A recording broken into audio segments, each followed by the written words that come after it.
The witness is being brought in, please. Fine, thank you.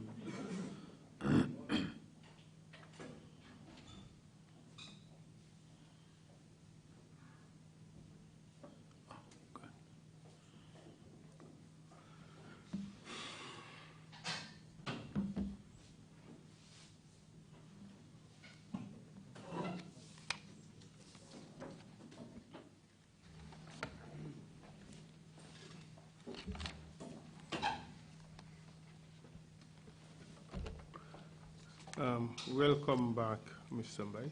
Thank you. Mr. Mbai, ñu ngi la dalalat.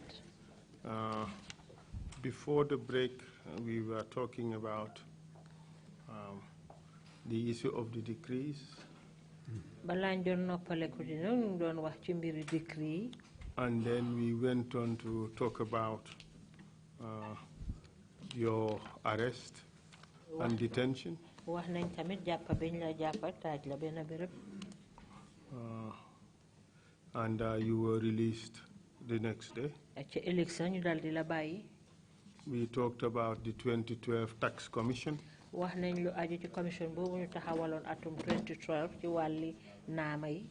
And how you were able to win your case at the Court of Appeal. Ak ni nga mujjee woon ak gagné nag sa case bi ci attekaay d'appel bi nga defoon. But more significantly, a finding by GRA that you had overpaid your tax liability by 65,000. Li ci gën a am solo sax mooy GRA mooy ñi nga xam ne ñoo saytu mbiri fayam naama yi ñoom ci seen wàllu gis-gis seetlu nañ yow sax danga leen fay lu ëppa na ba dem ci juróom-benn fukki junne dalasi ak juróom.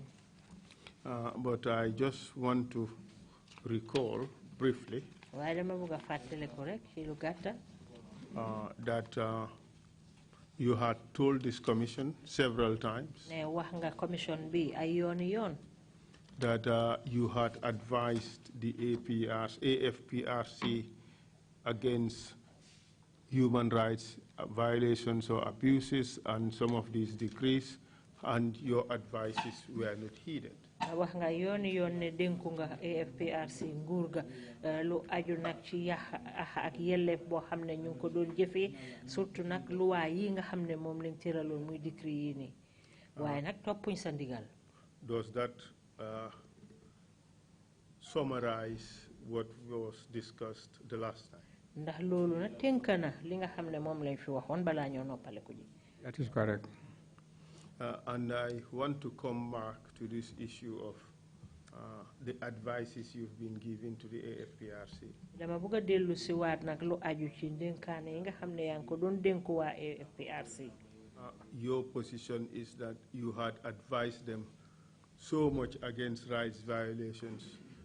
They did not heed to your advices. In fact, they kept calling you Uncle Human Rights or something like that. Digal nga leen ay yooni yoon ci anam yoo xam ne dañ war a fonka yellee fi doomu aadama waaye nag sa ndigal yooyu duñ ko daan topp ba gannaaw gi sax ñu daan la tuddee ne yow yaay Uncle Human Rights yaay nijaay ki nga xam ne daal yaay fanka lépp loo xam ne moo di dax ak yelleef. That's the position, isn't it? Yes, and they call me the Human Rights Attorney General. Wow, ñu may ooyee Human Rights Attorney General bi. In cabinet. Ci cabinet bi. And in council meetings. Meeting council yi. The members of the council, the military members of the council. Soldaar yi nga xam ne ñoo bokkoon ci council boobu. Used to call me Uncle Human Rights. ñoom ñoo ma de ooyee Uncle Human Rights. The chairman, Yaya Jammeh. Chairman bi ki ko jiite woon di Yaya Jammeh.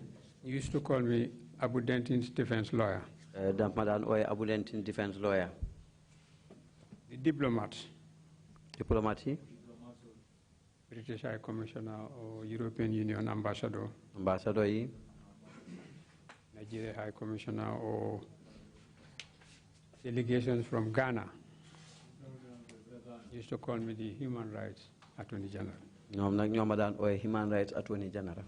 But is this because you were advising the council always about respect for human rights and to avoid rights violations? na li tax ñu la daan ooyee loolu mooy jamono bu ci nekk rek yaa ngi digal council bi ci anam yoo xam ne dañoo fonk yelleefi doomu aadama ak daxa lépp loo xam ne moo di yàq ak yelleefi doomu aadama. Started even before I joined the council. It was one of my conditions for joining, for accepting to serve as Attorney General, as I have elaborated in the memoranda already submitted. loolu nag bépp balaa maa ànd ak ñoom seen nguur la sax ndax bokkoon na ci sarta yi nga xam ne nii sësale woon naa ko ci nangatoo yi nga xam ne nii moom laa bindoon pour ma mun a ànd ak ñoom ci liggéey bi. That was the genesis of my acceptance to serve, having heard from a number of good people, imams, former teachers. loolu nag laa gënoon a jubal boo fa pour nangu nag seen liggéey bi gannaaw boo xamee dégg naa ci ñu bari ay boromi xam-xam ay imam ak ay ñeneen. Very good, prominent, good religious Gambians. ay nit ñu baax ñoo xam ne nii ñu am xam-xam lañ ci diine ji. Were role models. ñoo xam ne nii ay royuwaay lañ woon. Who loved me. ñoo xam ne nii ñu ma soppa lañ woon. And used to give me wise counsel. te itamit daan ma xelaatal xelaat yu sell. And when you took the job, your advice against the draconian nature of these decrees and the potential for rights violation that were in it was not accepted by the APRC government. ba nga jëlee nag liggéey bi nag li nga xam ne yaa ngi ko doon ŋàñña luwaayu bon yi nga xam ne tëraloon nañ ko ak yàqa jinoo yàq ak yelleef dafa mel ni daal fonk sàmmuñ ko woon. I earned the name or the label, the Human Rights Attorney General. amoon naa nag ndambu di turi Human Rights Attorney General bi. Because of my stand against all abuses and violations of human rights. léegi suma taxawaay ci lépp loo xam ne di xeex daal lépp loo xam ne mu nga aju ci wàllu xëtti yelleefi doomu aadama. Whether in council. moo xam nag ci council bi la. Or in cabinet. wala ci cabinet. Or as individual complaints. wala sax tawat yoo xam ne mu ngi jógee ko ci yenn nit ñi. Received by me. yoo xam ne maa ko dee jot. I've given some of these. And Pacham, when I read in the Daily Observer. Pacham bi ma jàngee ci Daily Observer bi. And on Brussels airline plane from Freetown to Accra. ci Brussels airline plane boo xam ne mu ngi jógee ko Freetown jëm Accra. After his relief from office. gannaaw buñ ko bàyyee ci office bi. The Honorable went back to the office to surrender the keys and was arrested and charged with trespass. dafa demoon pour delloo ji caabi ji ñu jàpp ko tuumaal ko ne daal dafa dugg place boo xam ne nii aajowuñ ko fa. On arrival in Accra. te biñ àggee ci Accra rek. I telephoned the Solicitor General, Mrs. Ami Bensouda. la téléphone Solicitor General bi Ami Bensouda. To take the case file from the police. ne ñu jël case file bi ci loxo police yi. And on my return to Banjul. bi ma ñibbisee Banjul. We terminated the proceedings. ñu dal di dog nag layoo boobu noonu génne ko ci code bi. Trespass. ne daal amutoon benn trespass. No any offense at all. amul benn nag lu ñaaw loo xam ne defoon na ko. I have said when Dr. Peters came to me about Kenneth Best. I've said that. Yes. I've given that already. Yes, in your statement. So my stand against the abuse of human rights or the violations of fundamental human rights was not limited to council or cabinet meetings, but it was my daily life. It was my routine.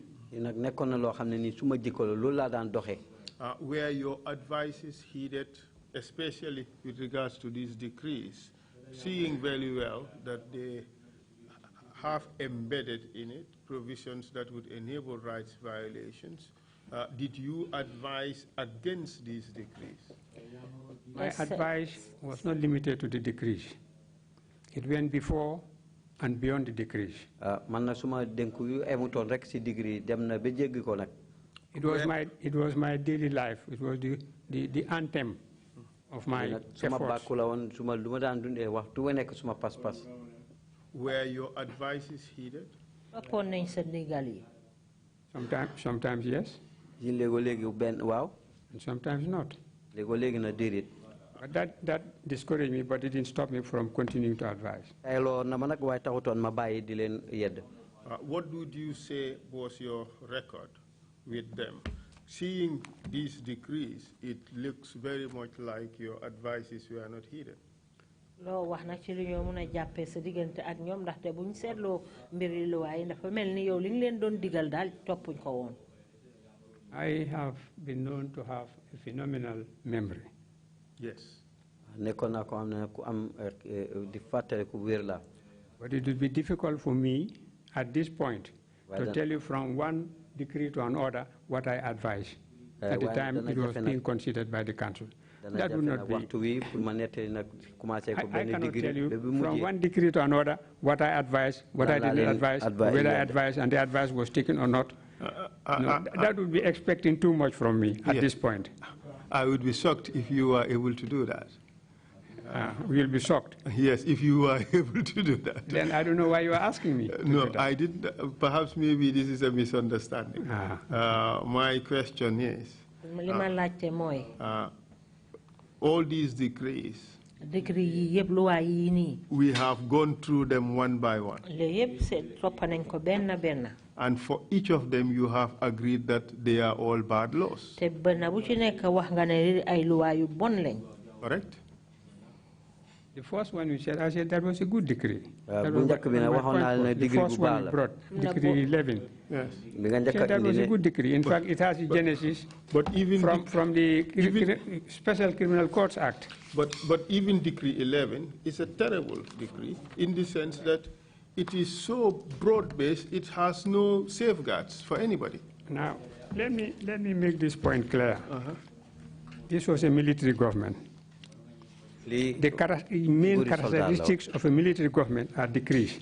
And I would gladly refer you to Professor Elias' article, The Legality of Illegal Regimes. That would explain the nature of decrees in a military government, be it in the Gambia or elsewhere. No, but what I am trying to drive at Mr. Mbai here is that good governance and respect for human rights this is not an exclusive reserve or a requirement for civilian governments. Both civilian and military governments are expected to respect rights of people. And that is why, in fact, you put it as an important condition for your acceptance of employment. Isn't that the case? Yes. Fantastic. So therefore, the fact that this was a military government is, in fact, no excuse to pass bad laws. No, I'm not taking it as an excuse. I'm taking it as an explanation referring to the writings of scholars on military government. And I've given you one. In fact, by Professor Elias, who is one of the most respected international jurists in the world. I know that, Mr. Mbai. But the point I am trying to make is not that military governments can make decrees or that they legislate by decrees. That is not the point I am trying to make.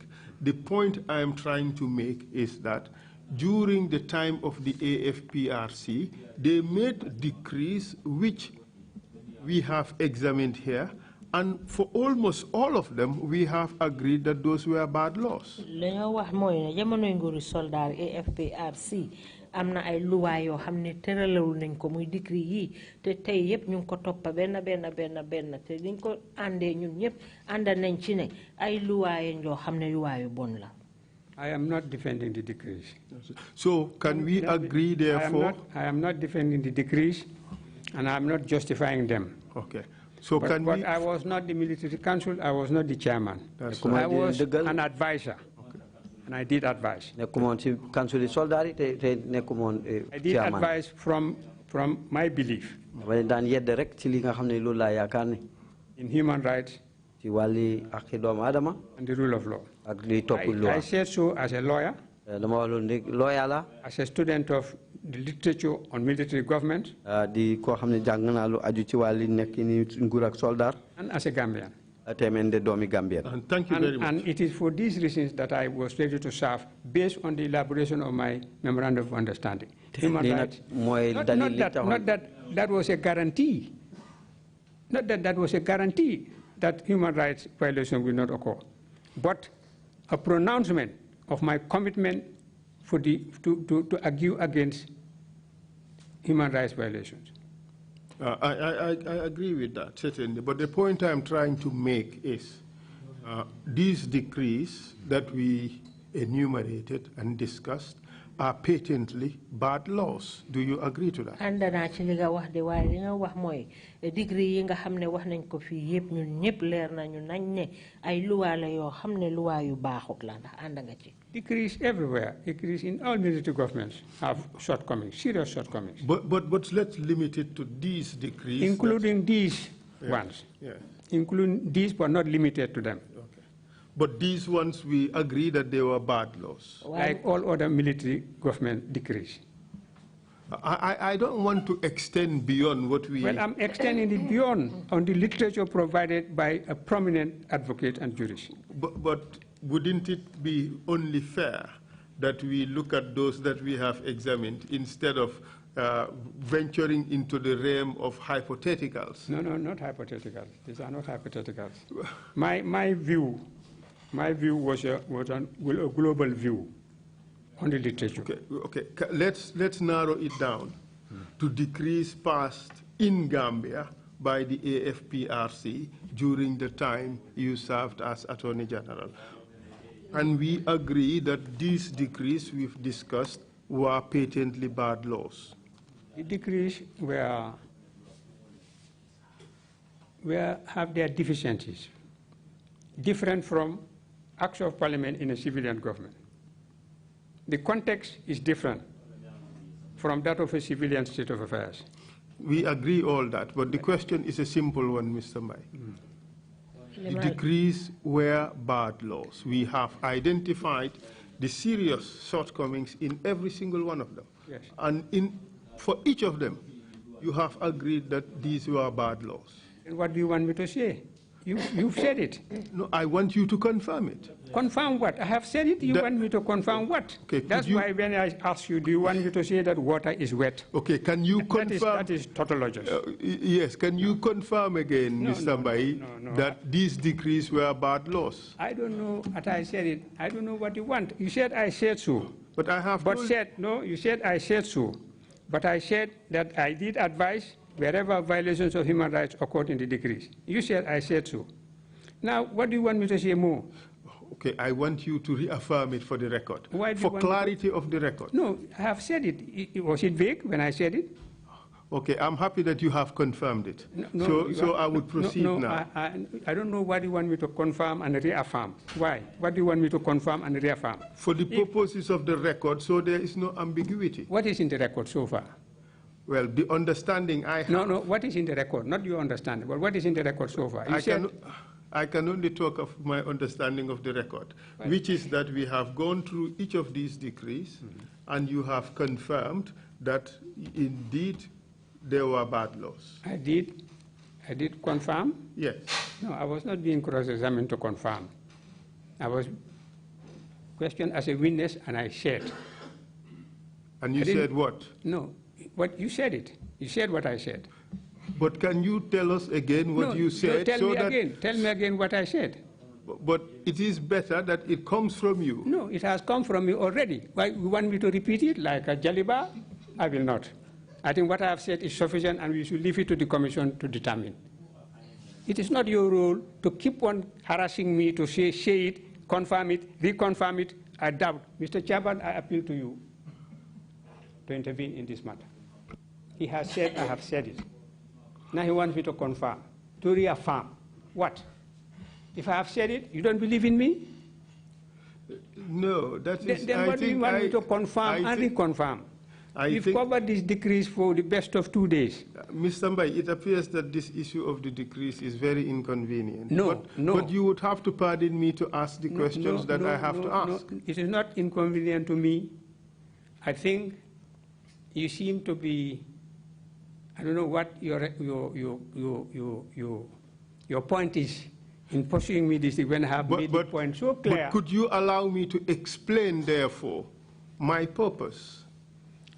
All I want to know is whether you had given advice against these decrees and what happened to those advice. Man lima bëgg xam rek moy luwaay yi bañ ko defar ndax joxal digaloon nga leen ak digal yoyu nga leen joxoon naka lañ ko jëfoo yi. I cannot tell you my advice on every decree for the period that I serve as Attorney General and Minister of Justice. Munuma la wax lan la yedd ñi ci degree bu nek ci jamono bi ma nekké Attorney General.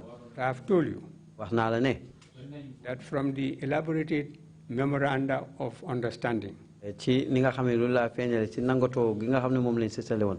My efforts against human rights abuses, as indicated from Pacham to Abu Dentin to Kelet Best to Dr. Ablai Conte.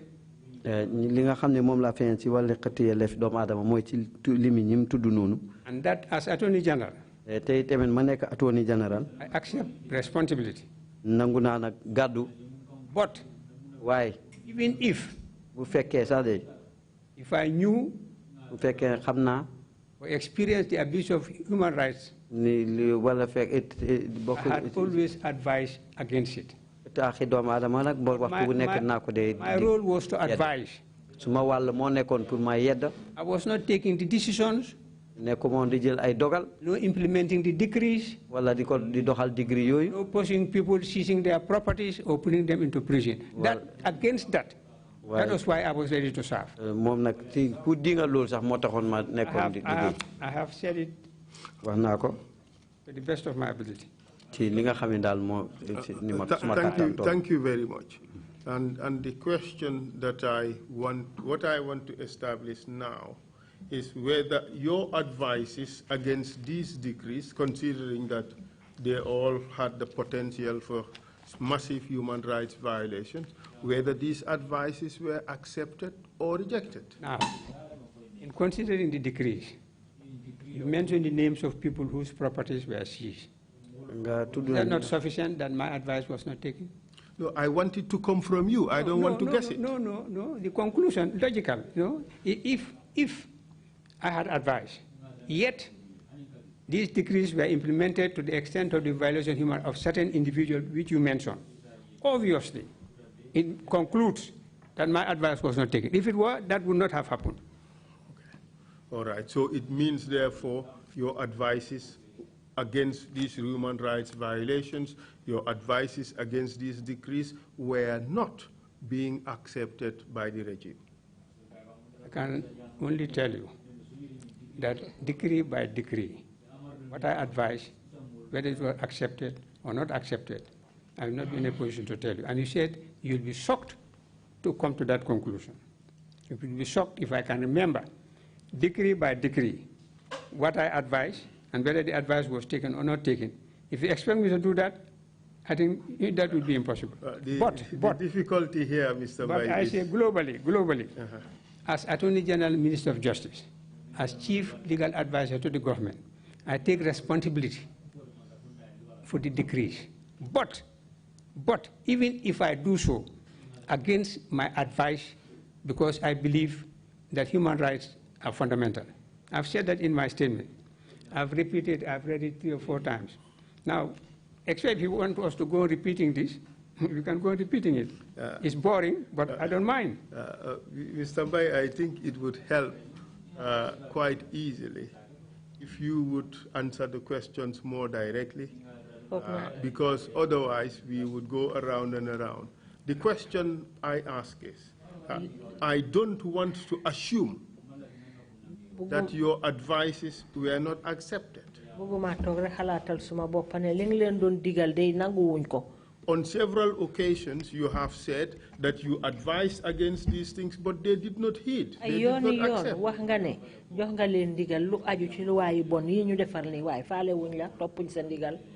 All I was trying to do is to confirm that position in the record.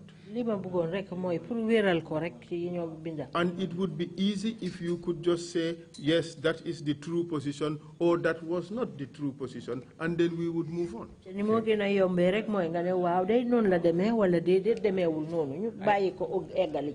advise against the violation and abuse of human rights. Whether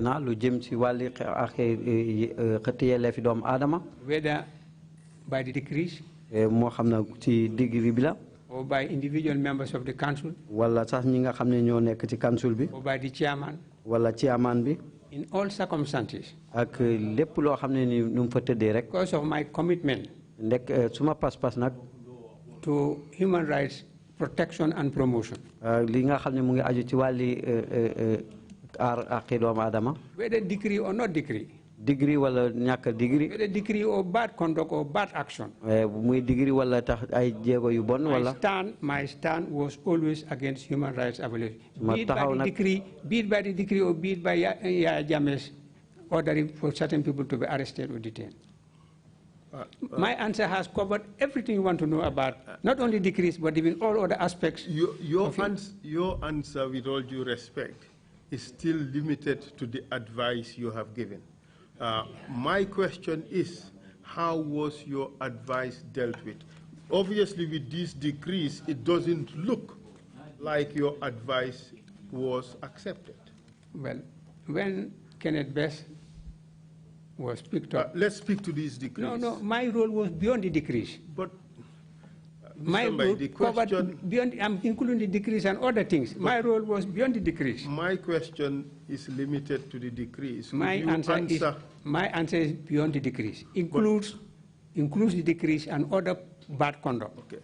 For now, let's limit it to the decrees. Then we would go to other bad conduct. No, I will not limit it to the decrees.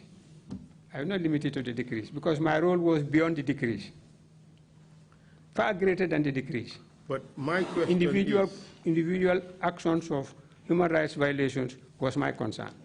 I understand all that. Yeah, the question I have is, in view of these decrees, would you say that your advice about or against these decrees were accepted? You told us here earlier that the properties of certain people were seized. Can you answer my question more directly instead of digressing to something else? No, I'm answering your question by referring to what you said about the decrees. You said these decrees were implemented and certain people's properties were seized. Obviously, the only logical conclusion is that if my advice was accepted, that the implementation of the seizure of properties would not have happened. Okay, thank you very much. Good. So it means your advice was not accepted? It means what I have just said. Yes. Not what you have said, but what I have said. You cannot put anything into my mouth. You cannot do that. You will try the whole day, but you will not fail. You will not succeed. Mr. Mbai, I'm just trying to... Don't put words into my mouth. Keep them into yours and let me answer with my own words. Okay. Don't ask me to use your words to answer your question. What you said, therefore, is that because these decrees were implemented in a way that violated the rights of the people, therefore your advice against them was not accepted. No, it was you who said that the implementation of these decrees violated the rights of other people when their properties were seized. Okay, Mr. Mbai, say what you say and I write it down. No, I have said it already. And I think it's being recorded. I've said it already. Mr. Mbai, we don't have the facility to immediately go back on the record. Could you tell us your position so I write it down so we can quote it verbatim? Okay, let me just help you in that. The question is, were your advices against these decrees accepted by the AFPRC government? Suma laajte bi daal mooy ndigal bi nga xam ne digaloon nga AFPRC nguur ga lu aju ci wàlli luwaa yi ñu defar nii ndax sa ndigal boobu toppoon nañ ko wala déet. This is a yes or no answer. No, it's more than yes or no. Waaw wala déet. Suma tontu na dana weesu waaw wala déet. The answer is more. The answer is here.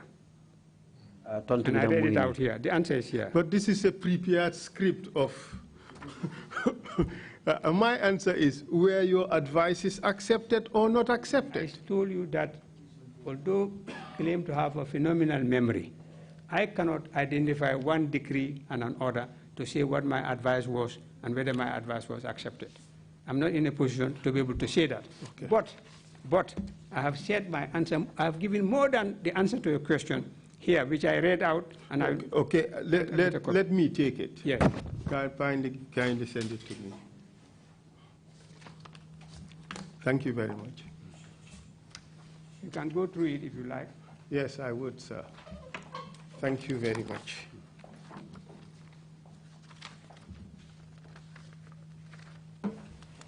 How many pages is that? Is it 3? Okay. Paragraph 4. Is it 3 pages? It is 1, 2, 3 pages. Yeah. You've given me 2 copies. You want to keep one? Yes. Pass it. You can have it. I have copies here. You have copies. I'll pass it to the chair to take a look at it.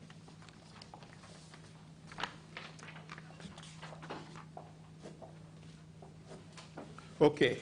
On paragraph 4. Why can't we start with 1? No, I am looking for that which interests me, for the purposes of the questions I'm going to ask. No, I think you should be interested in all of them, because that constitutes my answer to your question. I want to go to the part that is at the heart of it.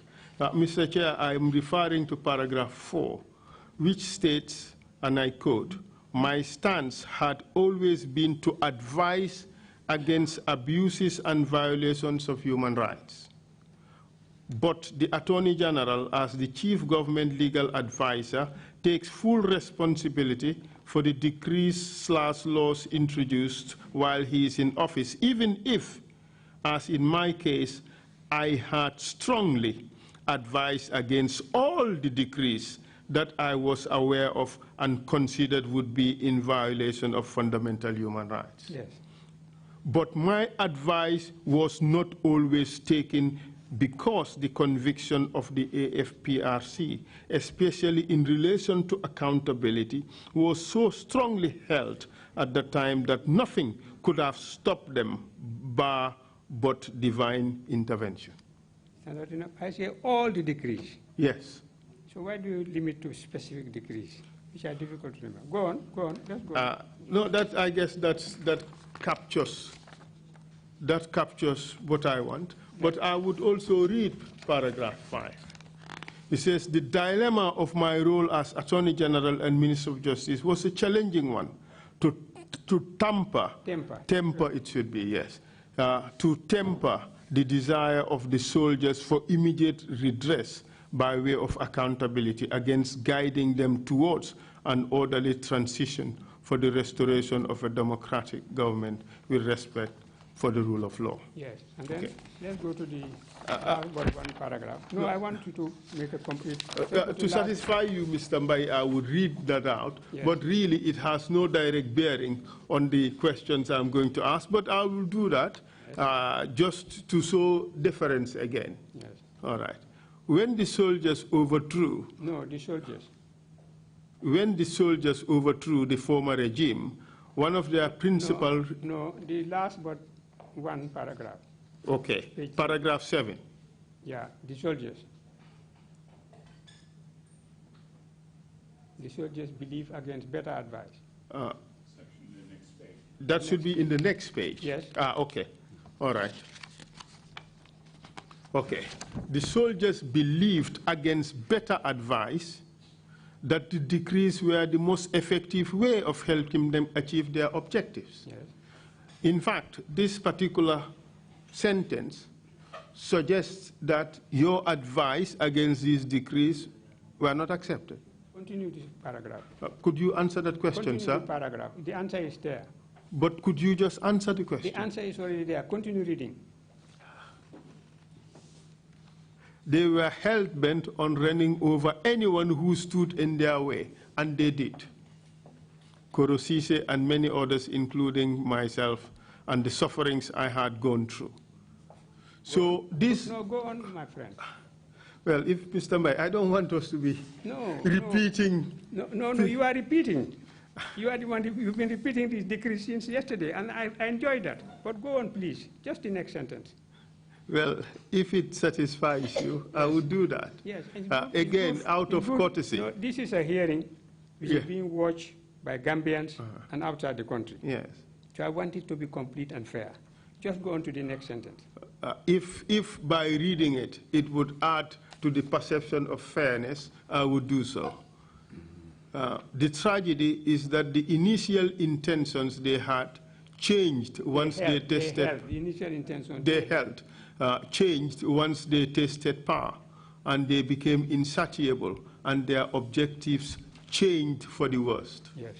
And then? Going through the decrees one after the other would therefore not assist, given that I have already stated clearly that I had strongly advised against abuses and human rights and violation of human rights in Cabinet and Council throughout the short period I was the Attorney General and Minister of Justice. Yes. Taking all this in total, really, it means your advices against these decrees and against human rights violations were not accepted. We are not. That's the conclusion of what I have said. Yes. So what more do you want me to say? But do you confirm that that is the conclusion to be drawn here? You said I have said it, and you've accepted it. Well, maybe this time around I would ask the chair to help intervene. Maybe you don't want it. You want what I have said in writing, no. And I have read it orally. I want you to confirm this conclusion, that from here what you are saying is that your advice was not being accepted. Could you confirm that? That is very easy and a legitimate question. Is this not my statement? Okay. If it is your statement, confirm it, Mr. Mbai. How do you want me to confirm it? By saying yes, that is the conclusion to be drawn. My advices were not accepted. What have I said? You tell us. You read it. Mr. Chair, I think we're just going around. And then I refer you to the last paragraph of my statement. Oh, okay. Let me read out. Let me go back to the last paragraph of the statement. Not what the main statement.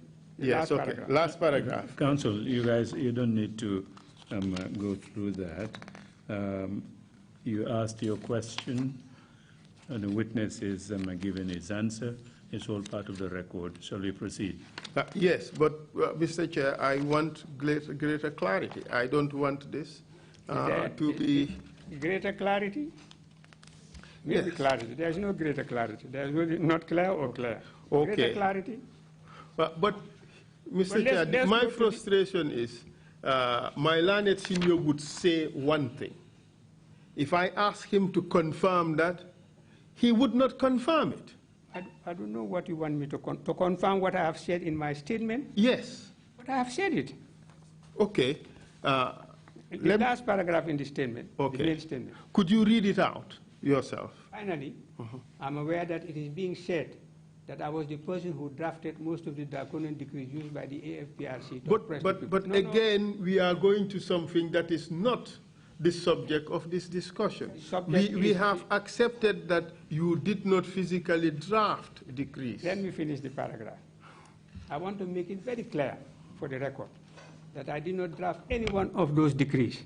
And where issues relating to decrees arose, I always made it a point to advise against abuses and violations of human rights. Always. For the interest of the nation, I did my best efforts to guide the AFPRC, but such efforts were frustrated early on when they realized that the good deeds I was trying to achieve for the nation were against their personal interests, in particular self-perpetuation. I accept, even at the beginning, they genuinely did hold the good intention for the nation. This did not last long, and as such, I also did not last long with them. I don't know what more you want. Beautifully written. What do you mean beautifully written? Beautifully written, not the beauty, but the fact of it. And Mr. Mbai, we are not disputing that. I told you very early on that we accept that you did not physically draft these decrees.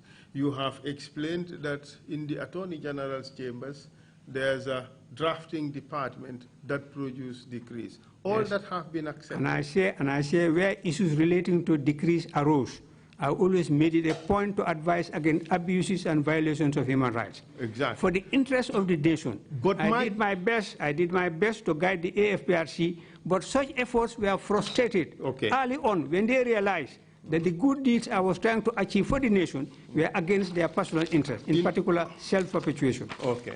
I accept, even if at the beginning they genuinely did hold good intention for the nation.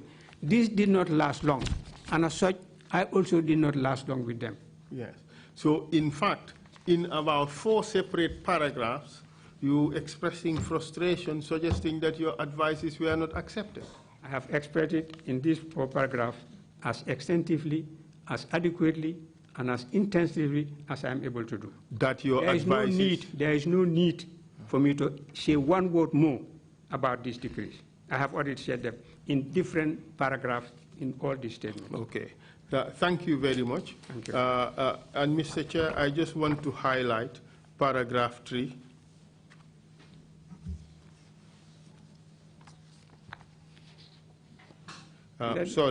Paragraph 4, rather, where he says, I had strongly advised against all the decrees that I was aware of and considered would be in violation of fundamental human rights, but my advice was not always taken because of the conviction of the ASPRC, especially in relation to accountability, was so strongly held at the time that nothing could have stopped them bar divine intervention.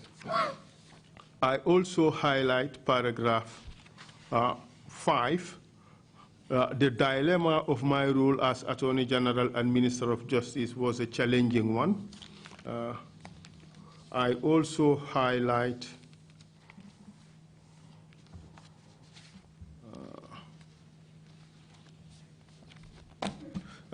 paragraph 7. Naturally, the soldiers had mapped out their own way of how to address some of the fundamental issues that had affected effective and sustainable national development at the time. The decrees can perhaps be examined in that context. The soldiers and the people at large wanted accountability of state resources. Accountability is an element of respect for human rights. That's an important one. And then the last paragraph is the soldiers believed against better advice that the decrees were the most effective way of helping them achieve their objectives.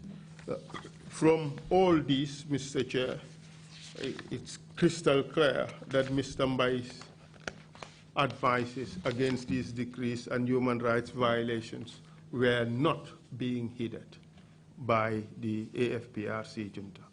Is that conclusion correct, Mr. Mbai? Let the Commission make their conclusion. No, the Commission wants your own perspective, your own position from what you have said. I have said it more than adequately. Okay. And I think the chairman has just said, I have answered this, we should proceed. Okay. I think the chairman said that before we went into these things. I have said what I have said about the decrees. And I think we should leave it to the Commission to come to their own conclusion. Mr. Mbai, with all due respect, you are my senior by almost 40, if not 50 years. Mm-hmm. So I have the greatest respect for your counsel. But I have my case as counsel. Yes. And I would crave your indulgence to allow me to conduct my case, with all due respect. Yes, but at the same time, I'm a witness. I'm not being cross-examined by you. You are examining me to produce the facts, but not cross-examining me. If you were to cross-examine him, I'd be entitled to a solicitor by my side. Yeah. I'm a witness of fact. Yes. You don't cross-examine me. You examine me for the facts. But you are taking the attitude of a cross-examiner. And that is my reservation with your approach. Mr. Mbai, I don't want to enter into the discussion as to the appropriate rules of procedure. But you know much more than I do that a commission of inquiry is the master of its own rules of procedure. Yes. And therefore can devise its rules to suit its occasion. The only important thing is to respect the rights of the people who appear before it. And I don't think that there is anything here to suggest that your rights are being violated. No. But I want to move on. I didn't say that. Exactly. They have their own rules. Yes. I've read the Commission, the Trrc Act. I've not seen any rules attached to it. Well, there are provisional rules of procedure. But anyway. Have they been published? Yes. But anyway, I have read the Act, and I volunteered. I volunteered to come here and give my experience of what happened. But does that mean that you should not answer questions? In fact, Mr. Mbai, if we are to apply the act strictly speaking, it is an offense, really, to refuse to answer a question asked by the Commission. No, I've not refused to answer any question. Well, I've not refused. But let's not get into okay. that. The chairman has said that we proceed. Mr. Mbai, I hate having to argue with you, and especially when it is on a point that is of not great significance. Thank you. All I am trying to establish is to ascertain from your writing. I have cited the paragraphs where you said all your advice was not heeded. Yeah. You have lamented the fact that you had advised against human rights violations, but nothing barring divine intervention could change these people. In this document, you are expressing great frustration that these people would not listen to your advice against human rights violation. I just wanted you to confirm that, and that is quite easy to do. It is my statement. Okay, thank you very much. Thank you very much. I would want not only what you have, but the paragraphs from one to the last to be considered inclusively. All of them would be considered. Yeah, not only the one word you for highlighted, word. but all of them. Word for word, everything would be considered. Thank you.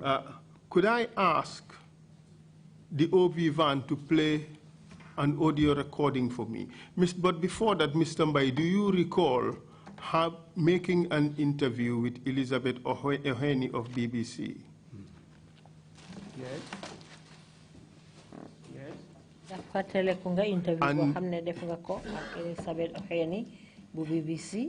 If you hear that interview, would you be able to remember it, to recall it?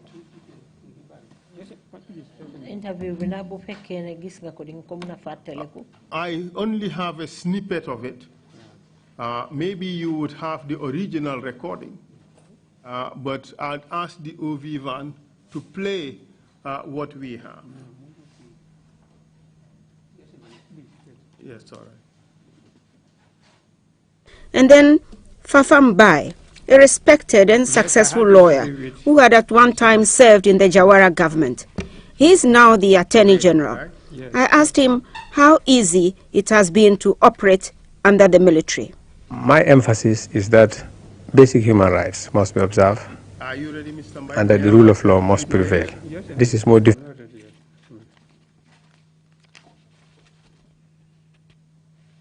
Who had at one time served in the Jawara.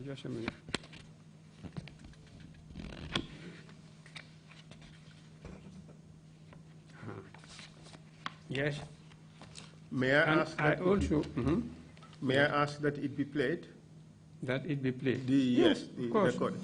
OB Van, please play the recording. And then Fafa Mbai, a respected and successful lawyer who had at one time served in the Jawara government. He is now the Attorney General. I asked him how easy it has been to operate under the military. My emphasis is that basic human rights must be observed and that the rule of law must prevail. This is more difficult for an Attorney General to insist upon in a military setup.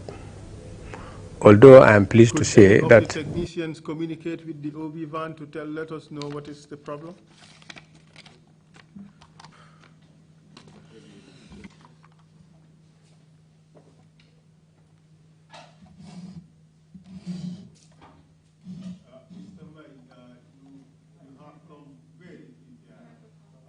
Your mic, lead counsel.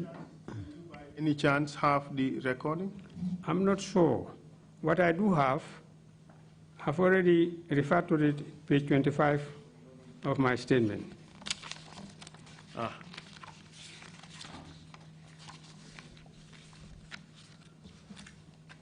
Paragraph 35. The paragraph may have changed because I made some corrections. BBC focus on Africa. Yes. The pages must have changed. Yes, I have that here, Yeah, page 22. I said, in December 1994, I led an official delegation with the Minister of Tourism to London to persuade the British government to revise the travel advice to their citizens already in or intending to come to the Gambia as tourists. On the BBC Focus on Africa program with Robin White, on 20 December 1994 in London, I declared in answer to a question quite clearly that I was not serving Captain Jammeh. I was not serving the military council. I was serving my country. I should be grateful to the Commission to listen to a recording of that interview, and that is this one. The Commission would listen to it. I am not sure whether we are talking about the same interview, all right? And I'm not even sure whether the recording I have is the full extent of the interview. And then Fafa Mbai, a respected and successful lawyer who had at one time served in the Jawara government. He is now the Attorney General. I asked him how easy it has been to operate under the military. My emphasis is that basic human rights must be observed and that the rule of law must prevail. This is more difficult for an Attorney General to insist upon in a military setup. Although I am pleased to say that the military setup is different from what it might be in many other places. We have a system of government, a cabinet government, where 5 of the members are military officers and 10 are civilians. But how much weight does your voice carry in terms of this is the law, this is how you have to do it, as compared with the military who would say this is what we want to do, this is what we came to do? I think from the beginning, it was one of my conditions for accepting the offer was that my advice must be respected.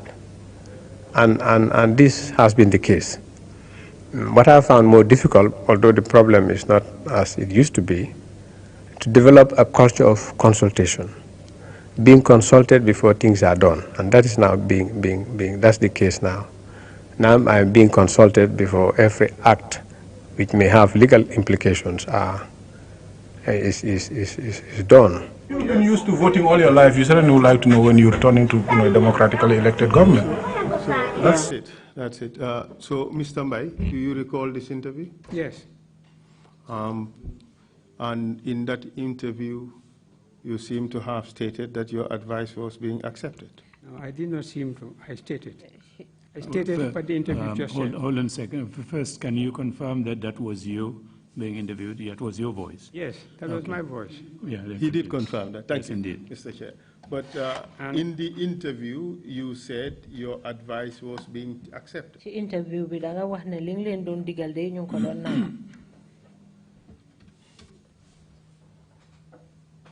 And before this commission, with all these things I have read, your position seems to have been the direct opposite, that your advice was not being accepted.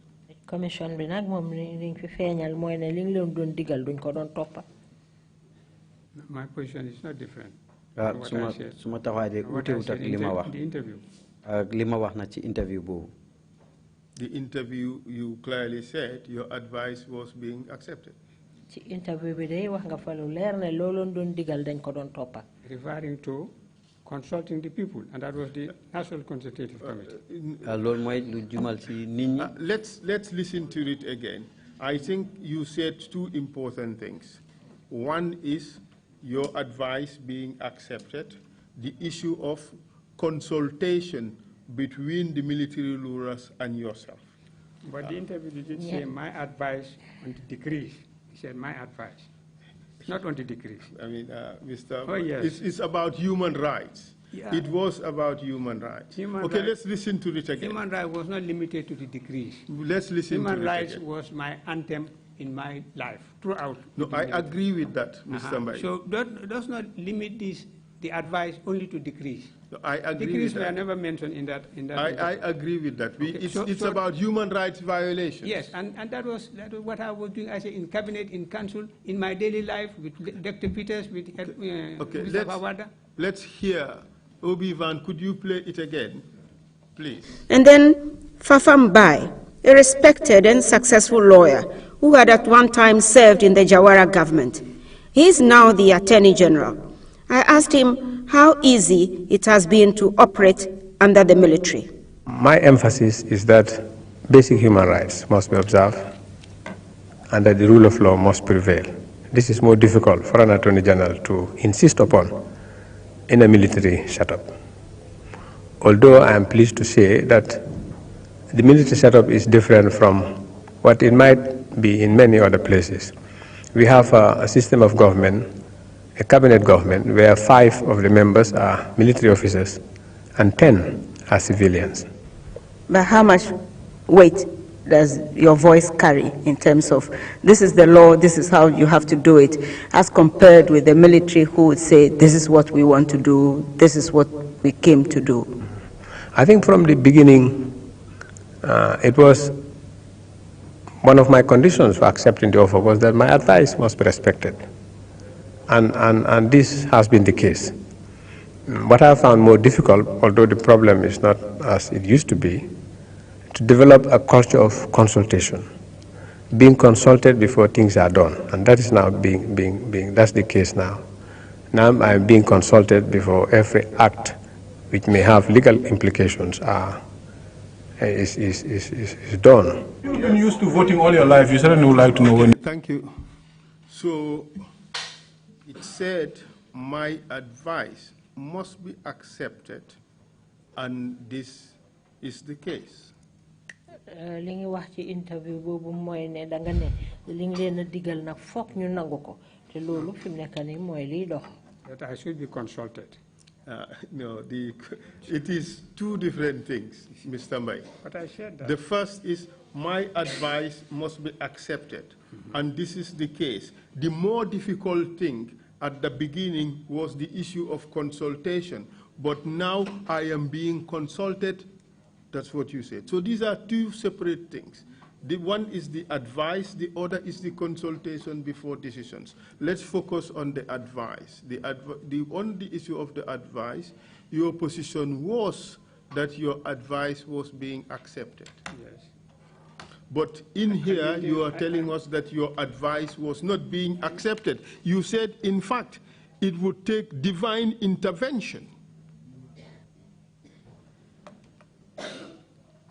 Read it proper. Don't say it would take divine intervention. You said, I had strongly advised against all the decrees that I was aware of and considered would be in violation of fundamental human rights.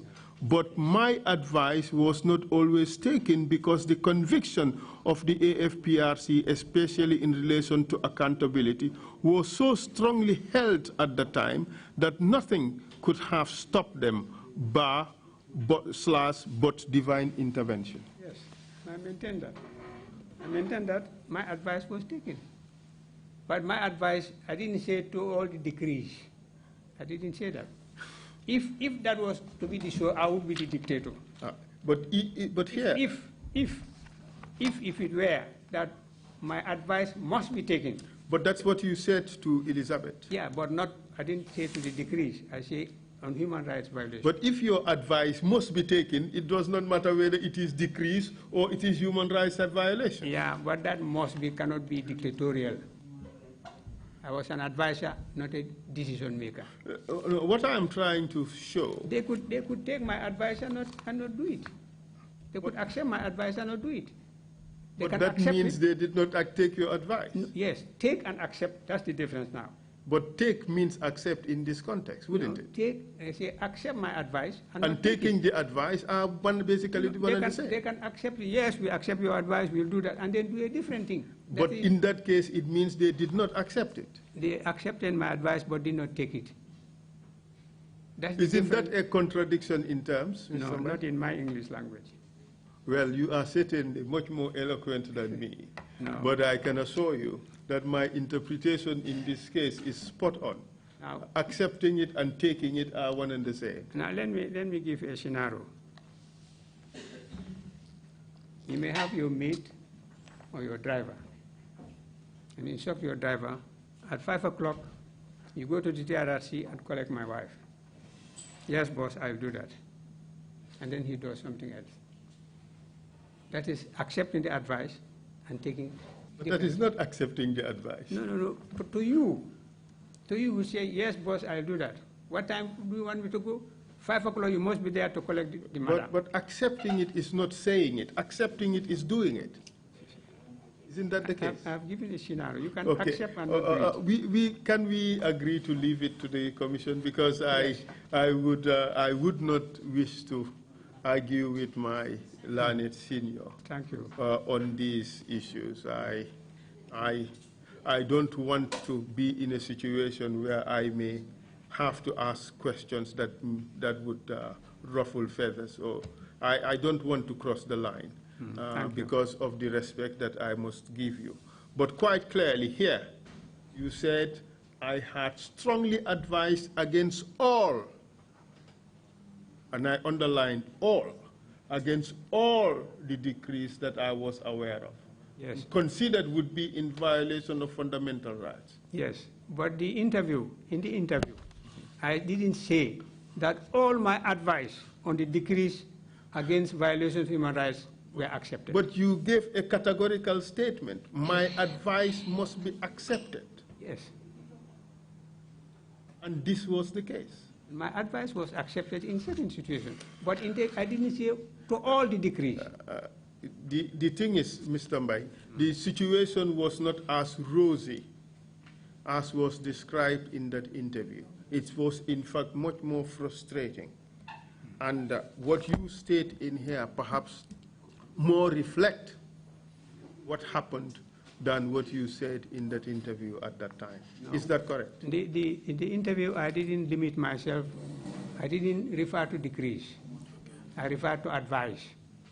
Not advice that all decrees so and so. I referred to advice, and I have been giving advice generally to the council, to cabinet, to individual members of the, like Yaya Jammeh, to Sana Sabali, when the ministers were detained, to Sadibu Haidara. I have said it all.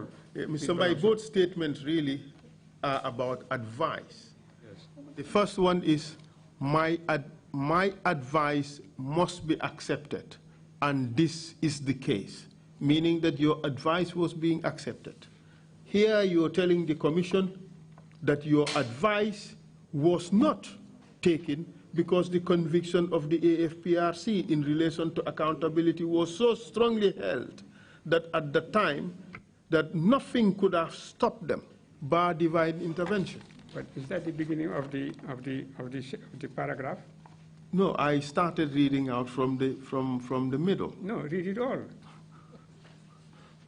No, read it all. You must. May we agree that we leave this to the commission to assess and make whatever conclusions they can draw from this. Yes, I had said that before, and even the chairman said we should proceed. Yes, Mr. Mbai. I think I should have heeded that advice, seeing that it is coming from my elders of much superior wisdom, and I should have heeded. My apologies.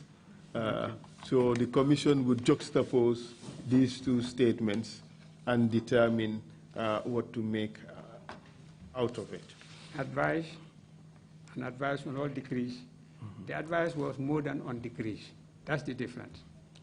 And I agree with that. The advice was more than on decrees. The advice was only aspect of the violation of human rights. And that was not limited to decrees. That was much wider than the decrees. In the interview, in the interview, reference to decrees was not made. In my statement, reference to decrees was made because you particularly were referring to decrees. You are not enlarging it to advice, as was my daily routine. Because we are discussing decrees, that's why but in the interview it was advice. In the statement, it was according to your questioning about the decrees.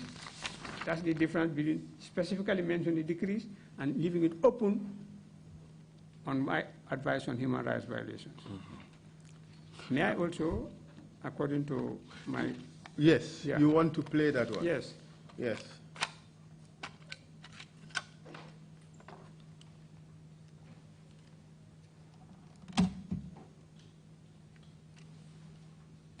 I don't know whether I've got it right, but somebody will help. Perhaps maybe What exactly are you trying to achieve? Yes. We are the speaker, the Maybe microphone. Rewind. Oh, yeah. I'm a deputy rewind. Rewind. Rewind when you're back. Okay. They don't like me? They don't like the government.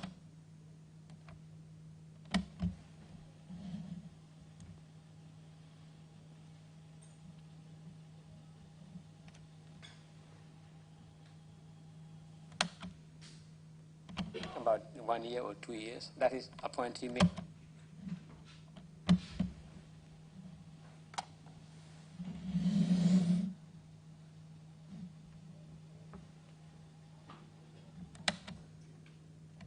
Gourmet.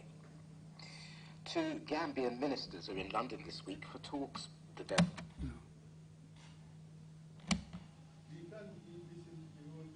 No, not the whole.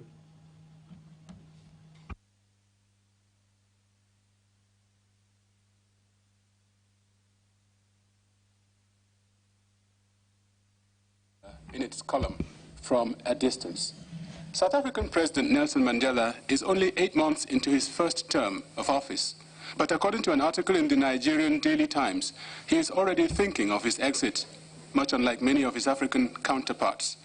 The paper cites an interview published in London in which Mandela spoke about his possible candidacy at the 1999 election. I am the servant of the people. I will continue for as long as they want me to. But I must add that I'm 76. I don't think at the end of the next 5 years a man of my age would like to continue to lead the country. In the interview, President Mandela also dismissed criticisms that his government is delivering social reforms too slowly for the country's black majority. I don't think that this is criticism to be taken seriously. We had to allay the fears of whites to ensure that the transition process took place smoothly.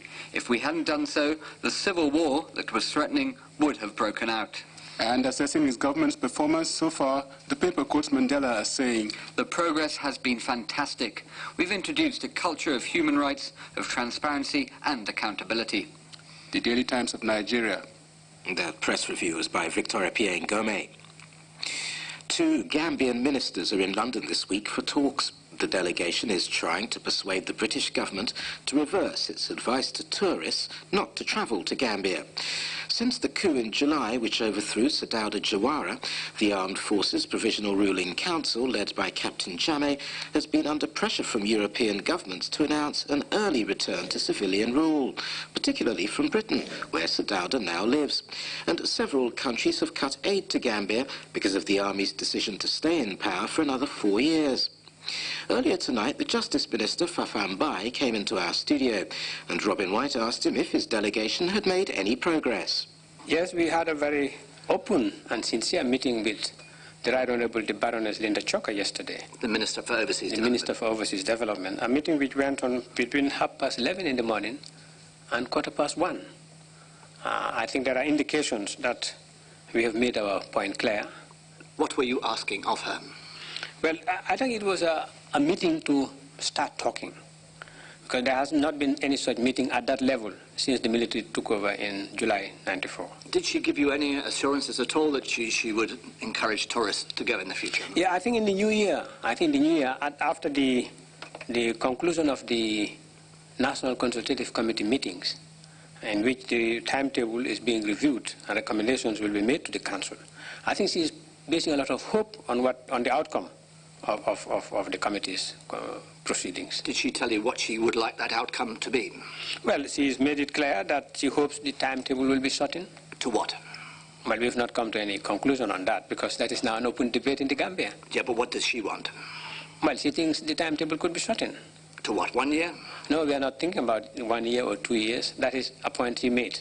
We've not come to any conclusion as to how long it will take now. So you're going to make no progress, basically, with the British government until you publish your new timetable? That seems to be the indication we have from the Right Honourable the Trrc, yes. Can you survive that long? Well, the committee is given 21 days to come up with its recommendation, and it started on the 14th of December. We hope by the 6th or 7th of January they will come up with their recommendations. Have you any idea what that recommendation might be? I can't tell. The matter is being thrown to the Gambian public, and will go by their wishes. But would you imagine that it'll come down to less than 4 years? Well, if they, let me put it this way, if they say more than 4 years, that is likely to be rejected. More than 4 years will be rejected. There has been a suggestion, and I think it's come from Sir Dawda Jawara himself, that one way out of this mess would be for him to return to Gambia very temporarily so that constitutionality can, come about once again, and he would guarantee that he would only stay for a very short period until there would be fresh elections. Now, would you consider that kind of deal? I think I'll disagree with your basis when you say one way around this mess. There is no mess. There is a cleaning up of a past mess, but there is no mess as we are facing. And the proposal by Sir Dawda, interesting as it is, I think will be unacceptable. Why? Because Sir Dawda stayed in power for 30 years. And his system of government, admirable as it was wiped out in three hours in broad daylight. Now, if it was as good as it was, it would not have been wiped out in such a short period of time. Yeah, but maybe if you were to do what Sir Dawda suggests, then all aid would be resumed immediately, tourists would flood back into the country, and everything would be fine. Well, our interest is more than tourists coming to the country. Our interest is more than foreign aid coming to the country. Our interest is the welfare of the Gambian people. That is the basis of this new government. I'm sure you must be aware that, we get letters every day from people in the Gambia saying they don't like you.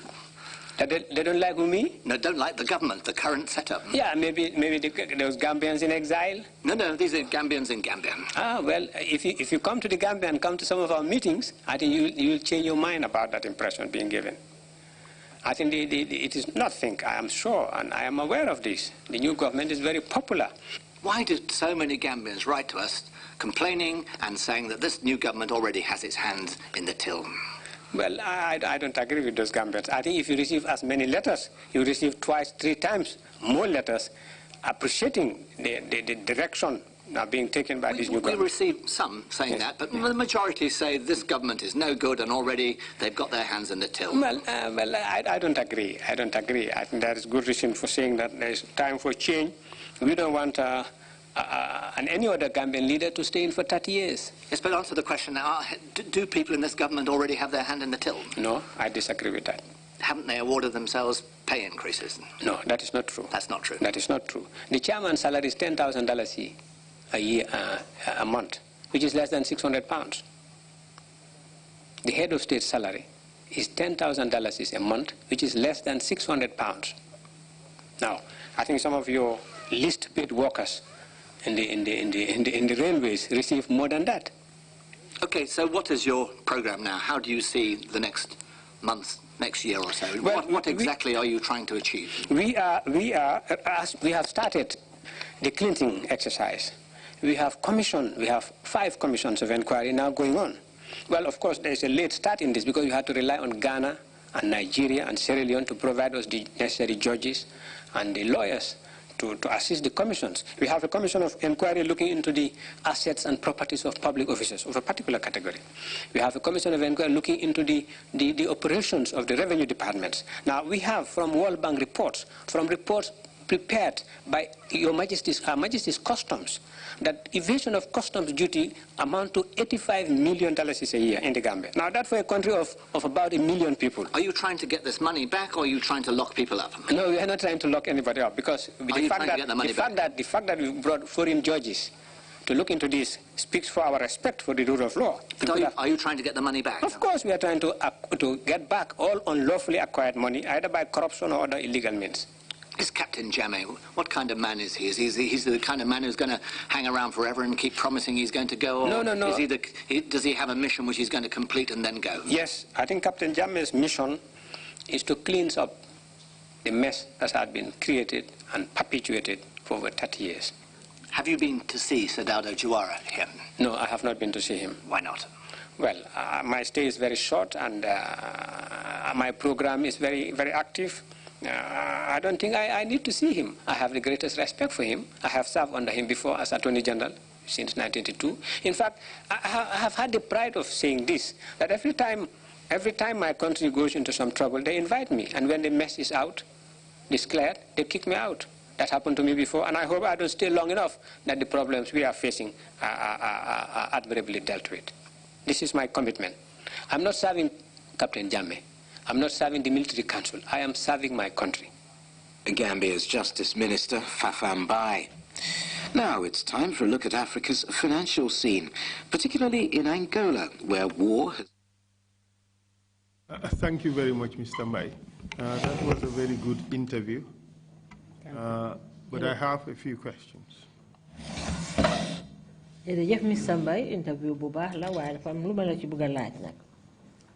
In all honesty, and in retrospect, in hindsight, do these decrees really reflect a respect for rule of law?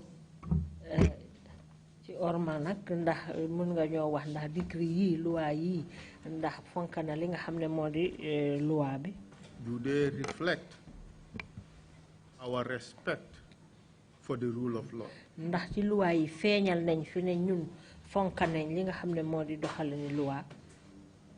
These decrees were the laws of the state at that time. That does not answer my question. That does not answer my question. The question is, we know these were the laws of the land. The question is whether these decrees reflect respect for the rule of law.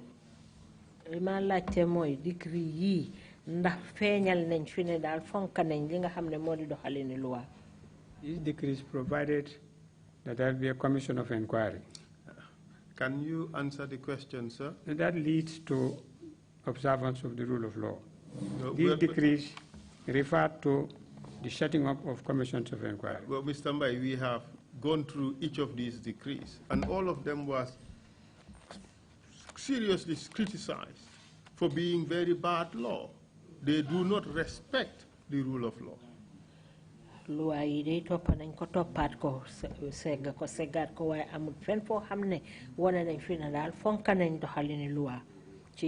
These were the laws.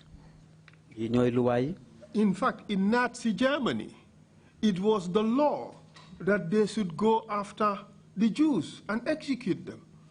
But were those laws in observance of the rule of law? Were those laws just laws? They were not. That is an attempt of an analogy which is incorrect. The analogy of executing Jews. Of setting but that was the law. Yeah, I'm saying the law of executing Jews and the law of setting up commissions of inquiry are far different and apart. But the standard is the justness of these laws. That is the point that I am after. We know these were the laws of the land, but were these laws a reflection of respect for the rule of law? I'm not defending the decrees. But you defended them in your interview. Yes. Because you said yes, those things were established to demonstrate our respect for rule of law. Yes. But here you are telling us that these decrees... No, I don't say to demonstrate, I said... To show our respect for the rule of law. No, I said we are inviting foreign judges and lawyers to head this commission in our respect for the rule of law. You can listen to the yes, but I did not manufacture this. No, I said you listen to the interview with Elizabeth Ohene twice. Let's listen to this again. Okay, all right. And Mr. Mbai, I would assure you that in there you did say that we have set up these commissions of inquiry to show our respect for the rule of law. No, we have set up our commissions of inquiry and have invited foreign judges and lawyers. You have also said that, but are you disputing that you said it shows our respect for the rule of law? Even if I said so, Even if I But said are you disputing that you said so? I would rather listen to it again. But I am saying to you, sir, with all due respect, that you said that you set up these commissions of inquiry to show our respect for the rule of law. Yes. And I am putting it to you, sir, with all due respect, that these decrees are hardly a reflection of the respect for the rule of law. What do you say to that? I don't agree. So these, what don't you agree with? That you did not say so, or that these decrees are in fact a true reflection of the rule of law? These decrees were the laws at the time. But were they just laws? They are good laws and bad laws, but they were the laws. But were they just and good laws, these decrees? That's a matter of interpretation. No, that's a matter of opinion. Well, you are a very seasoned and one of the most senior lawyers in this country. We respect your counsel. Yes. Tell us, Mr. Mbai, you are guiding us for posterity. Yes. Is this the standard for good law in our country? It is not the standard of laws in a civilian government. But for any government, be it civilian, military, or mixed, would this be the standard for good law in any society? It could be the standard of laws for a military government. But you're not answering my question. Well, I'm striking the difference. My question is, would this be the standard for good law in any society? Now, as you use the Jews, is capital punishment a good law? I don't think it is good law. Good.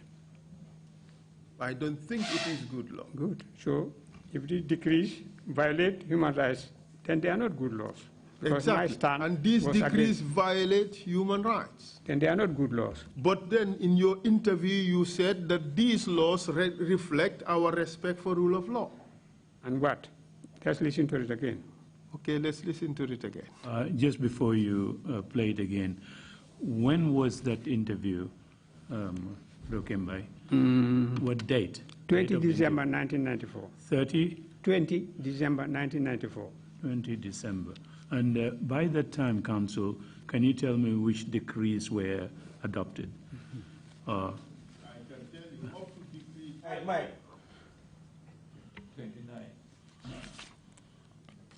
So while the interview was on, these decrees were being adopted in the Gambia. Is that correct? Yes, a lot of them were already. A lot of them were already accepted. Are already up to Decree 23 were already in force. And okay, fine. Please, proceed.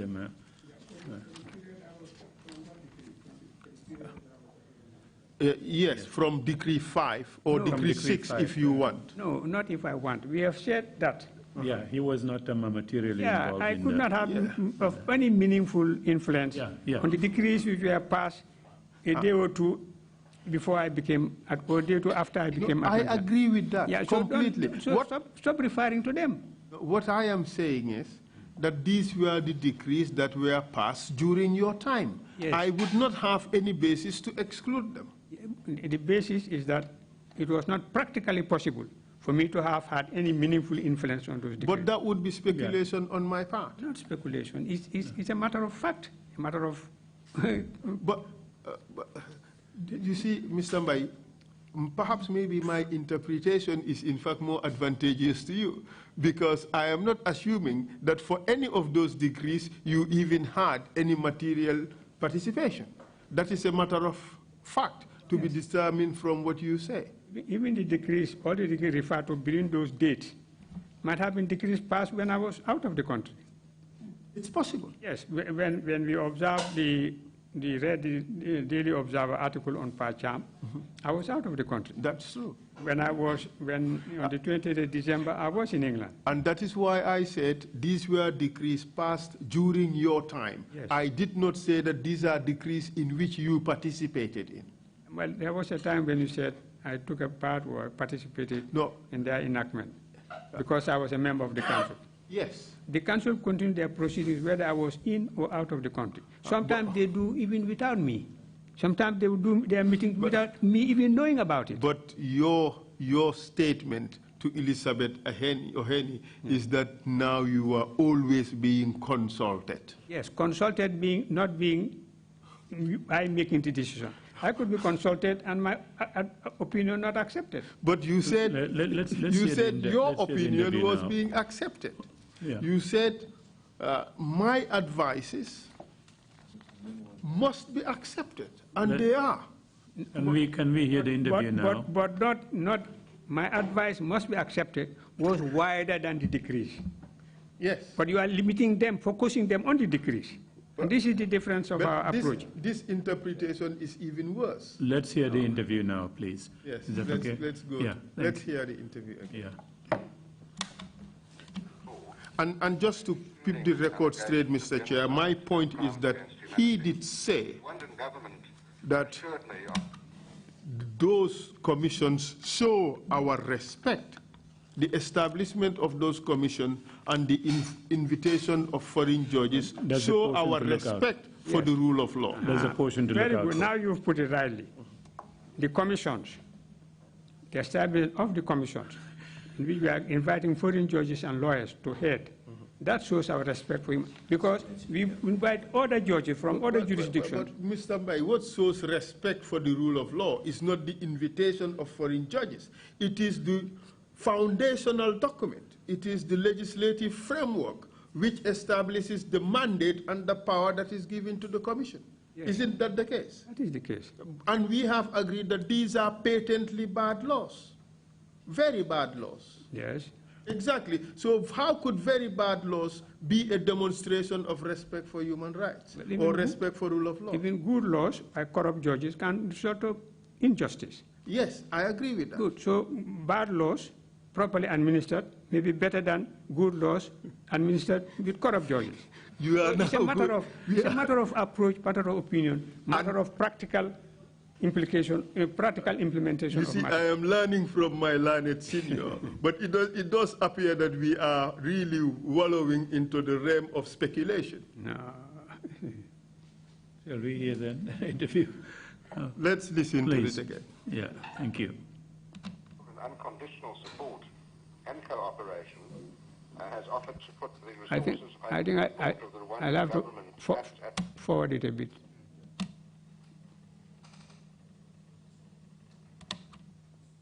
Neighboring countries. I have no doubt that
Gambian ministers are in London this week for talks. The delegation is trying to persuade the British government to reverse its advice to tourists not to travel to Gambia.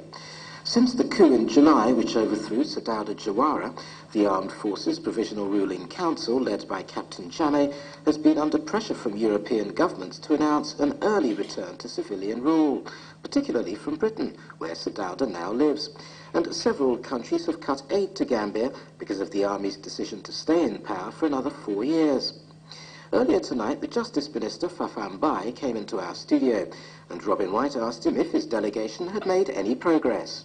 Yes, we had a very open and sincere meeting with the Right Honourable the Baroness Linda Choka yesterday. The Minister for Overseas Development. Minister for Overseas Development. A meeting which went on between 11:30 in the morning and 1:15. I think there are indications that we have made our point clear. What were you asking of her? Well, I think it was a meeting to start talking. Because there has not been any such meeting at that level since the military took over in July '94. Did she give you any assurances at all that she would encourage tourists to go in the future? Yeah, I think in the new year, after the conclusion of the National Consultative Committee meetings, in which the timetable is being reviewed and recommendations will be made to the council, I think she is basing a lot of hope on the outcome of the committee's proceedings. Did she tell you what she would like that outcome to be? Well, she has made it clear that she hopes the timetable will be shortened. To what? Well, we have not come to any conclusion on that because that is now an open debate in the Gambia. Yeah, but what does she want? Well, she thinks the timetable could be shortened. To what, 1 year? No, we are not thinking about 1 year or 2 years. That is a point she made. We have not come to any conclusion as to how long it will take now. So you're going to make no progress, basically, with the British government until you publish your new timetable? That seems to be the indication we have from the Right Honourable the Trrc, yes. Can you survive that long? Well, the committee is given 21 days to come up with its recommendation, and it started on the 14th of December. We hope by the 6th or 7th of January they would come up with their recommendations. Have you any idea what that recommendation might be?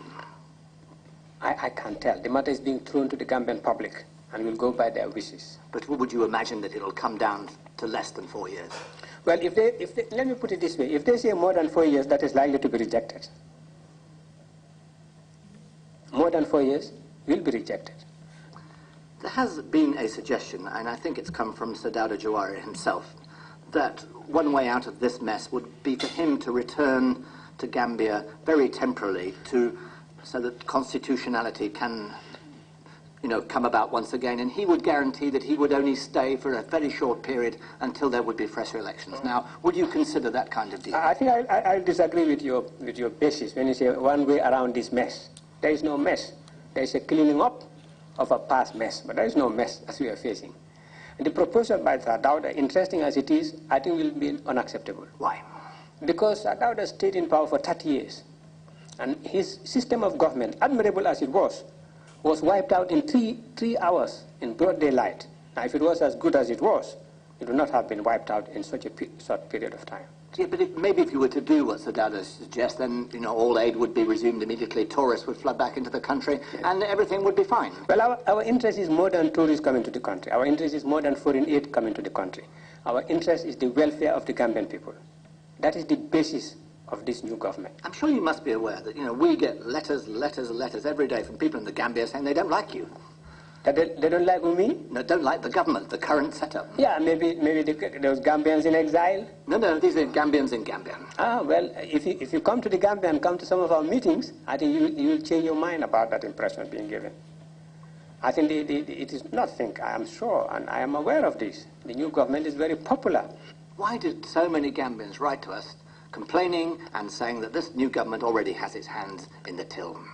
Well, I don't agree with those Gambians. I think if you receive as many letters, you receive twice, 3 times more letters appreciating the direction now being taken by this new government. We received some saying that, but the majority say this government is no good and already they've got their hands in the till. Well, I don't agree. I don't agree. I think there is good reason for saying that there is time for change. We don't want any other Gambian leader to stay in for 30 years. Yes, but answer the question now.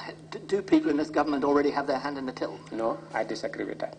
Haven't they awarded themselves pay increases? No, that is not true. That's not true. That is not true. The chairman's salary is $10,000 a month, which is less than £600. The head of state salary is $10,000 a month, which is less than £600. Now, I think some of your least paid workers in the railways receive more than that. Okay, so what is your program now? How do you see the next month, next year or so? Well, what exactly are you trying to achieve? We have started the cleansing exercise. We have 5 commissions of inquiry now going on. Well, of course, there's a late start in this because you have to rely on Ghana and Nigeria and Sierra Leone to provide us the necessary judges and the lawyers to assist the commissions. We have a commission of inquiry looking into the assets and properties of public officers of a particular category. We have a commission of inquiry looking into the operations of the revenue departments. Now, we have from World Bank reports, from reports prepared by Her Majesty's Customs, that evasion of customs duty amount to $85 million a year in the Gambia. Now that's for a country of about 1 million people. Are you trying to get this money back, or are you trying to lock people up? No, we are not trying to lock anybody up, because the fact that we brought foreign judges to look into this speaks for our respect for the rule of law. But are you trying to get the money back? Of course we are trying to get back all unlawfully acquired money, either by corruption or other illegal means. So? Thank you, Mr. Mbai. So you are correct. The full quote is the fact that we brought in foreign judges to look into these issues shows our respect for the rule of law. Thank you. Okay, and I am saying that in fact... Which is different from what you had in writing before. This is even better.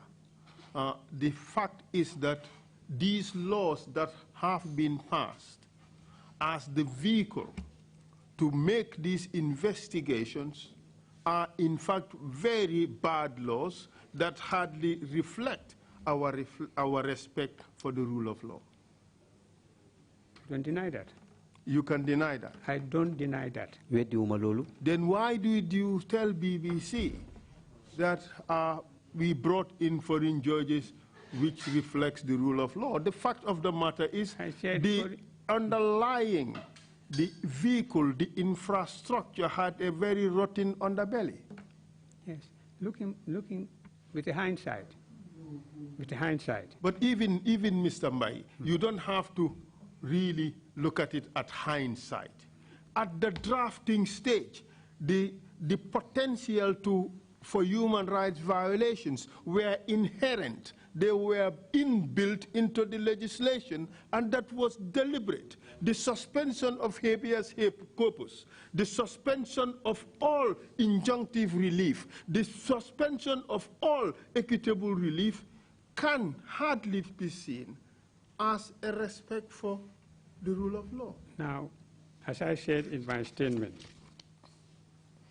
in the context of the Gambia, Africa in particular, the world at large, there can be legal jurisprudence that corruption can be an abuse and violation of human rights. Mr. Mbai, is that justification for violation of human rights to address that corruption? That is very Machiavellian. If corruption is a violation of human rights. Yes. Do you violate rights to address that corruption? You need a law to address that. And I said the violation of human rights is based on these principles: equality and non-discrimination, right to economic development. But Mr. Mbai, these laws were discriminatory. If corruption is a violation of human rights, where do you draw the line? So it's not limited to. I mean, the decrees or the commissions. Mr. Mbai, the commissions were to address a human rights violation. Mr. Mbai, that is corruption. Be careful what you say, because we all look up to you.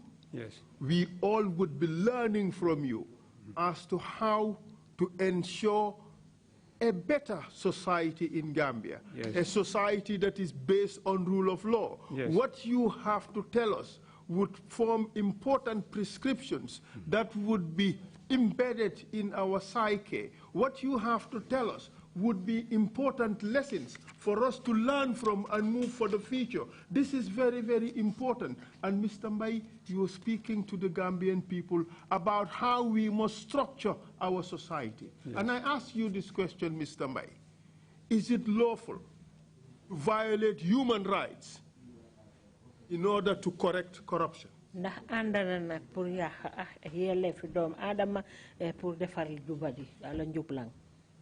If corruption is a violation of human rights. Yes. But is it lawful? Let me finish. Is it lawful to violate human rights in order to correct that violation of human rights? Yes. That's a choice. One must make a choice. Because corruption is a violation of human rights. If you set up laws to correct corruption, which is a violation of human rights, then there is a problem. Exactly. That is a false choice. It's a problem. It is not only a problem, Mr. Mbai, it is wrong. You see, sometimes you amputate a leg to save a life. Not that amputating a leg is a good thing, but it may be necessary to save life.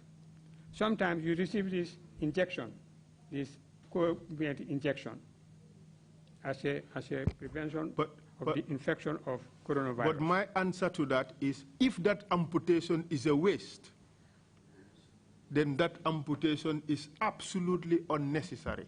And in this case, we did not have to violate rights in order to correct other violations. It was wrong to pass these decrees in the manner in which they were. I don't defend the decrees, but I accept that corruption is a violation of human rights. As to which one is worse, making laws to correct corruption in a way that is a violation of human rights, or fighting against corruption, which is a violation of human rights. Both are equally bad. Good, I agree. Exactly, and that is the point we're trying to make here. These are laws that did not merit the suggestion you made at BBC that what we were doing in Gambia to investigate and fight these corruptions show our respect for the rule of law. In fact, it was a demonstration of our disrespect for rule of law. I didn't say that what we did in the Gambia. I didn't say that. No, I mean the setting up of the commissions and the... No, what did I say? You wrote it out. You wrote it out. What did I say? Yes, you said we brought in these foreign judges to show our respect for rule of law. No, it's even more than that. That's what you said? No, it's more than that. Said the commissions. Yes, you said commissions of inquiry have been set up to investigate into corruption, into assets of people. And then you went on to say that we, in fact, invited foreign judges to show our respect for the rule of law. No, and my position, Mr. Mbai, is that the foundational documents, which establish these commissions of inquiry hardly demonstrate a respect for rule of law. And do you state a contrary position? And I said that I advise against all abuses of human rights in all the decrees. Thank you very much. But if my advice was accepted and not followed, that was my frustration. That was the dilemma I pointed out in my But that frustration was not reflected in either of the interviews that you gave. Yeah, my frustration at that time was not as far-reaching as it was later on. This was December. Yes, December. You left 2 months thereafter, or 3 months thereafter. Yes, and the reason for leaving was that I knew my advice was not being followed. And all the relevant decrees were already passed. The commissions of inquiry were already working. And the arrests were ongoing, and the people were being evicted from their homes. I was evicted from my home. Yes, but I hate to say that you became a victim of the architect of the let me rephrase it. You became a victim of the system you helped create. I helped create. Yes. No, not Mr. Mbai, you helped create these decrees. I said, what did you I helped say? to create these decrees. No, I didn't say I helped. I said my stand has always been to advise against abuses of human rights. And I suffered as a result of these decrees. But that does not change the fact that you have said you accept responsibility for these decrees. Yes, but... Yes, but these are the same decrees that were used against you, so you became the victim of your own creation. Not my own creation. I didn't create the decrees. Thank you very much. That sweeping statement that you make of your own creation. I didn't create the decrees. But if you are responsible for it... I didn't enact the decrees. I was an advisor, and my advice was against violations of human rights. You participated in the creation of the decrees at 3 important critical levels. 3 critical levels, and more than anybody, for that matter. More than anybody? Yes, Mr. Mbai. There is no particular individual amongst all the participants who participated at 3 levels of the creation of these decrees. You participated at the level of the Ministry of Justice. In fact, these decrees were drafted under the ministry that you headed. All laws are drafted by the Attorney General's chamber. Exactly. Yes. At the second level... That's not unusual. That's not unusual. At the second level, you participated at cabinet level. And agreed against violations of human rights. Yes. And at the third level, you participated at council level. Against violations of human rights. Yes. And these decrees, which were drafted from your department, were accepted. So clearly, therefore, you are part of the creators of this decree. I'm not part Whether of the you creators. advised against it or not. I was not a creator, and I was not part of a creation of the department. Now, let me put it another way. Yahya Jammeh stayed in power for 22 years. Yes. He was successively being elected as president. Yes. Are all Gambians guilty of the violation of human rights? No. Good. But we are all responsible for his perpetuation in power. Good. Okay. So who is free? Who is free? But the inquiry is not about Yahya Jammeh's perpetuation in power. The inquiry is about these decrees that have been passed by the Ministry of Justice, of which you are the head. No, that have been passed by the Ministry of Justice. That's wrong. I mean to say written by the Ministry of Justice, of which you are the head. You know, and drafted by the drafting division of the Ministry of Justice. Of which you are the head of the entire ministry. Yes, but at any point where these decrees were discussed, whether in cabinet or in council, I agreed against the abuse of human rights violations. But Mr. Mbai, to be, agreeing against the violation of human rights does not mean that my position will be accepted.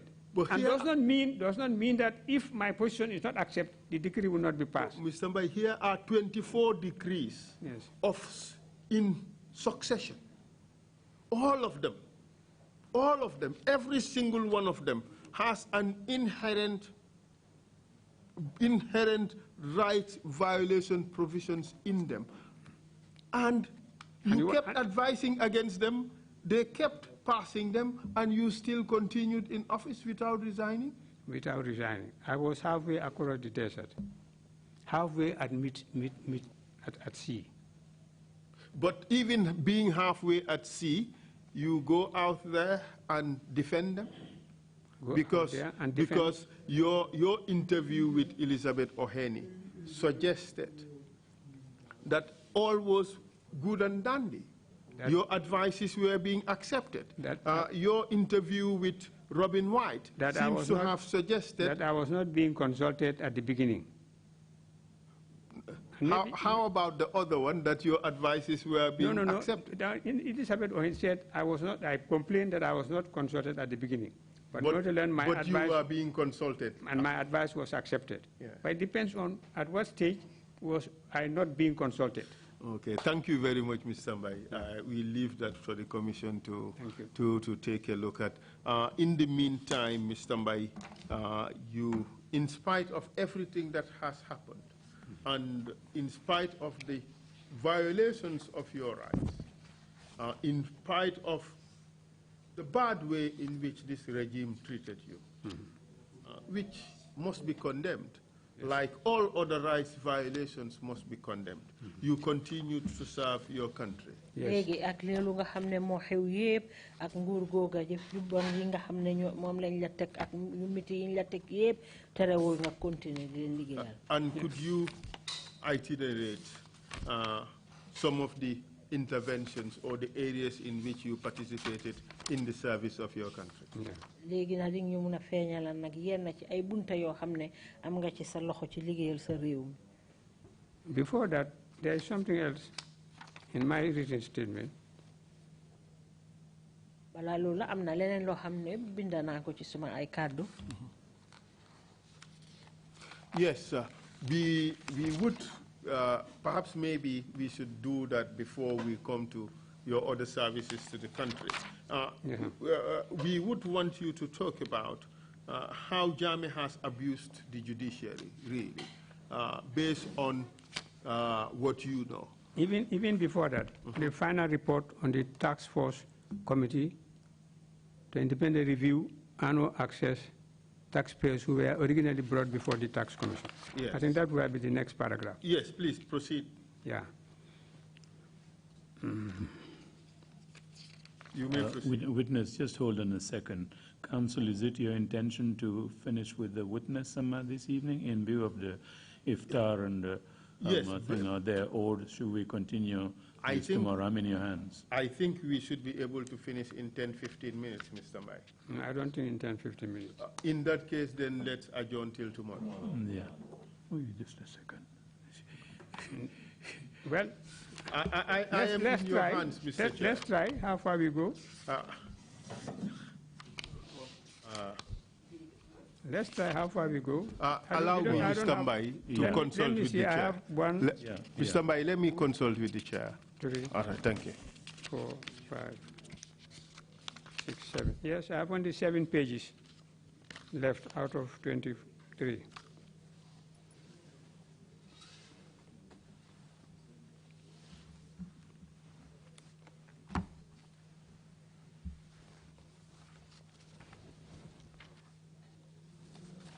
Counsel, you have the floor. Mr. Mbai, perhaps the best thing would be to adjourn till tomorrow, so that you can also, if need be, reorganize your thoughts about your service to your country and the final closing remarks. Yes, indeed, that you would have to make. Especially that one. We want to hear a good deal from you.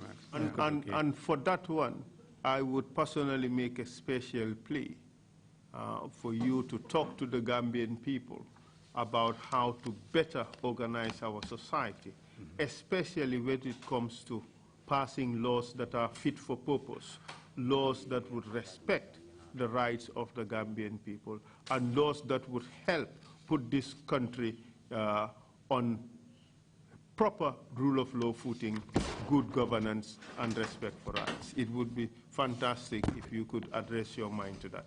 And thank you very much. And Mr. Chair, over to you.